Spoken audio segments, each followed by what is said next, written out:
નોલેનો palm કે પોલીનો પામના નામે ઓળખાતો આ છોડ નું હજી કોઈ ગુજરાતી નામ ગુજરાતીએ પાડ્યું નથી. ત્યાં સુધી તો આપણે એ પામ નોલેનો પામ કે પોલીના પામ તરીકે જ ઓળખાવાનું રહેશે. બીજું, આ જે પામ તેલ બને છે એ તેલનો આ છોડ નથી, આ શોપીસ છે.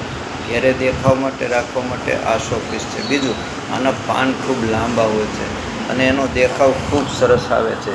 ઘેરે રાખવાથી એનો ફાયદો થાય અને આપણને એવું લાગે કે આના પાન વધુ મોટા થયા છે તો આ રીતે પાનનું કટિંગ પણ કરી શકાય છે અને એનું પોની કટિંગ કાતરથી પણ કરી શકાય. જેવી આપની પસંદગી આ પ્રમાણે એના છોડને ઉછેર થાય છે. આ છોડને વર્ષમાં એકાદ વખત ખાતર આપો તો પણ ચાલે.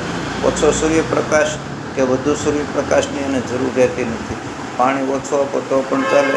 વધુ પાણી આપવાથી આ છોડનો કંદ પીળો થઈ જાય છે, એના પાન પીળા પડવા માંડે ત્યારે આપણે સમજવાનું કે આ પાનને છોડને કંઈક બીમારી લાગુ પડી છે, એટલે આની તકેદારી રાખવી. આ છોડને ઘેર ઉગાડવાથી એ ફાયદો છે, એ હસતો રમતો છોડ લાગે છે, જાણે મહેમાનોનું સ્વાગત ન કરતો હોય. આ ધીમે ધીમે ઉછરે છે, ધીમે ધીમે મોટો થાય છે.